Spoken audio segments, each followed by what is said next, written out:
अस्सलाम वालेकुम दोस्तों, मेरा नाम डॉक्टर उमर है and I am neuromuscular physiotherapist. आज की जो हमारा टॉपिक है वो है बेसिकली हंचबैक।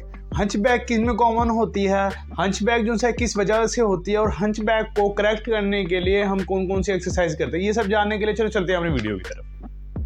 सबसे पहले वो लोग जो ज़्यादा कंप्यूटर यूज़ करते हैं वो ऐसे झुक कर रह रहे होते हैं, अपने जो थोरेसिक स्पाइन है उसके ऊपर ऐसे कर्व बना के रखते हैं ऐसे, या फिर वो लोग जो मोबाइल यूज़ कर रहे होते हैं जो ऐसे आगे की तरफ ऐसे झुक के रहते हैं, जो अपने शोल्डर को ऐसे उचका के रखते हैं, शोल्डर श्रगिंग में रहते हैं, जो नेक है वो ऐसे नीचे फ्लेक्शन में रहती है। ये सब लोगों में जो हंचबैक है या कुब निकला हुआ आम जुबान में उर्दू जुबान में तो बहुत ज़्यादा कॉमन है।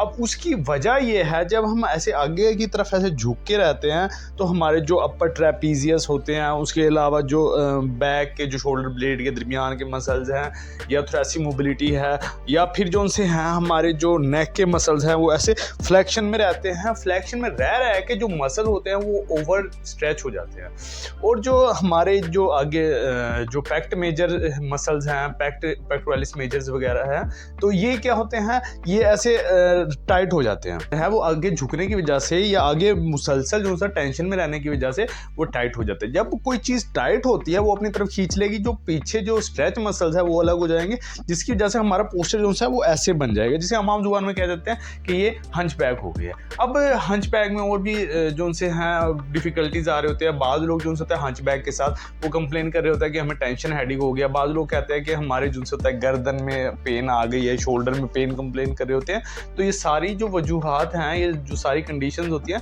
ये हंचबैक की वजह से डेवलप होती हैं। अब हंचबैक जो सी होते हैं, जैसे हमें पता है कि जो टेक्नोलॉजी यूज़ करते हैं उनमें होती है, उसको करेक्ट करने के लिए हम कौन कौन सी एक्सरसाइज करेंगे। नंबर 1, पहली एक्सरसाइज में हम क्या करते हैं, हमने बेसिकली जो थोरेसिक मोबिलिटी है, ये देखे ना, हमने ऐसे आगे की तरफ झुके हुए हैं, तो उसमें हमने थोरेसिक मोबिलिटी में क्या करना है, हमने हाथ को ऐसे पीछे की तरफ करना। अब अगर कोई शॉर्ट चेयर है जो ऐसे पीछे की तरफ ऐसे आपको सपोर्ट कर रही है तो वो आपके लिए इस एक्सरसाइज के लिए बहुत अच्छी है। तो पहले में हमने ऐसे दोनों हाथों को ऐसे पीछे की तरफ करना है और ऐसे पीछे की तरफ ले जाएंगे हम ऐसे, फिर ऐसे। इसमें क्या होता है, जब हम ऐसे पीछे की तरफ जाएंगे तो जो हमारी थोरेसिक स्पाइन है ये ऐसे पीछे की तरफ जाती है, तो ये थोरेसिक मोबिलिटी जो उनसे होती है इस एक्सरसाइज में बढ़ जाती है। और ये बेसिकली जो हमारे हंचबैक के पेशेंट्स हैं उनमें ये जो उनसी है हमारी थोरेसिक मोबिलिटी एक्सरसाइज है।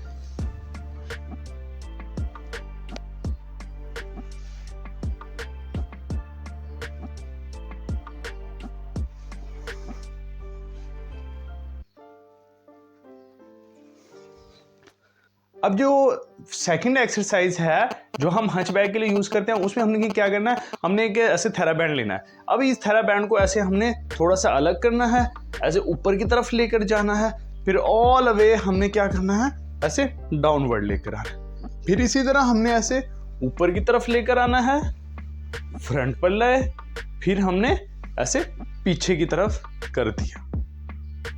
फिर इसी तरह ऐसे हमने क्या किया है, ऐसे आगे की तरफ हमने अलग किया है, ऊपर लेके गए हम ऐसे, फिर उसके बाद हम ऐसे ऑल अवे डाउनवर्ड हम लेकर जा रहे होते हैं। बेसिकली आपने ये एक्सरसाइज की जो सी 30 रेपिटेशन करनी है और 10 सेकंड के लिए आपने ये एक्सरसाइज परफॉर्म करनी है। यानी कि ऊपर लेके गए 5 सेकंड यहाँ रोका, फिर उसके बाद नीचे लेके गए 5 सेकंड इधर रोका, और फिर आपने वापस ले आनी है। इस एक्सरसाइज को आपने बार बार रिपीट करना है ताकि जो हमारी जो अपर जोन से है थोरेसिक स्पाइन, उसके अलावा सर्वाइकल जोन से होते हैं, उसके मसल जोन से होते हैं, उनमें टेंशन डेवलप हो। नेक्स्ट एक्सरसाइज में हमने क्या करना है, बेसिकली हमने ऐसे अपनी जो एल्बोज है वो किसी ऐसे चेयर वगैरह के ऊपर, ऐसे किसी सपोर्ट के ऊपर रखनी है और ऐसे पीछे की तरफ ऐसे लेकर जाना है। अब इसमें क्या होता है, ये बेसिकली अब इस एक्सरसाइज में हमारे पास ये स्ट्रेच है बेसिकली जो हमारे अपर थोरेसिक स्पाइन को मिल रहा होता है। 10 सेकंड के लिए आपने ऐसे होल्ड करना है, फिर छोड़ देना है। फिर इसी तरह आपने 10 सेकंड के लिए होल्ड करना है, फिर छोड़ देना है। फिर इसी तरह आपने 10 सेकंड के लिए होल्ड करना है।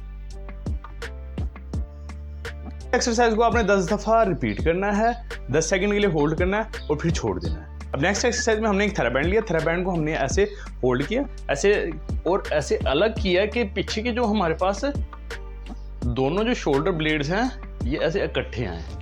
फिर हमने ऐसे किया, फिर हमने ऐसे।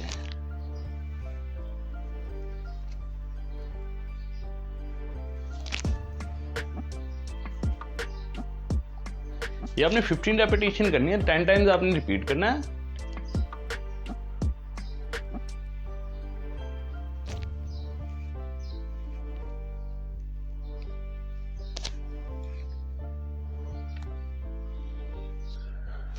अब जो नेक्स्ट एक्सरसाइज है उसमें हमने क्या करना है, उसमें हमने ये करना है कि अपना जो हेड है वो ऐसे किसी चीज़ के ऊपर लाई करना है, अपने जो दोनों आर्म्स हैं वो ऐसे फैलाने हैं कि ये हमारे पास क्या बन जाए, वाई बन जाए। अब वाई से हमने क्या करना है, ऐसे नीचे की तरफ अपने दोनों शोल्डर लेकर आने हैं, ये इस तरह लेकर आना है कि डब्ल्यू बन जाए और फिर ऐसे सीधा कर देना। फिर ऐसे अपनी तरफ किया, डब्ल्यू बनाया है और फिर ऐसे वाई बना दिया, फिर ऐसे नीचे डब्ल्यू बनाया है और फिर ऐसे टी बना दिया।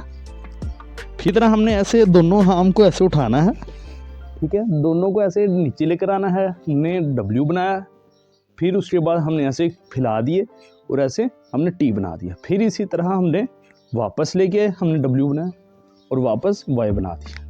ये हम अपने दोनों आर्म्स को ऐसे पीछे की तरफ लेके गए हैं, ये बन गया हमारे पास वाई।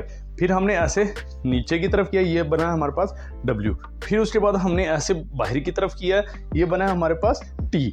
तो ये जो सी है इस एक्सरसाइज को हम कहते हैं YWT एक्सरसाइज। तो इस एक्सरसाइज को बेसिकली हमें 10 दफ़ा रिपीट करना है, 10 टाइम्स के लिए हमने होल्ड करना है, यानी कि अगर हम टी बना रहे हैं तो हमने होल्ड करना है, अगर हम डब्ल्यू बना रहे हैं तो हमने होल्ड करना है, और अगर हम वाई बना रहे हैं तो भी हमने होल्ड करना है। तो एक्सरसाइज बहुत ज़्यादा बेनिफिशियल है हमारे पास जो हंच बैक के पेशेंट होते हैं या जो फॉरवर्ड फ्लैक्स पोस्चर के जो हमारे पास पेशेंट कंप्लेन हो रहे होते हैं। तो अगर आई है आपको हमारी वीडियो पसंद तो हमारी वीडियो को लाइक करें, चैनल को सब्सक्राइब करो, साथ वाले बेल आइकन को बजाना ना भूलिएगा।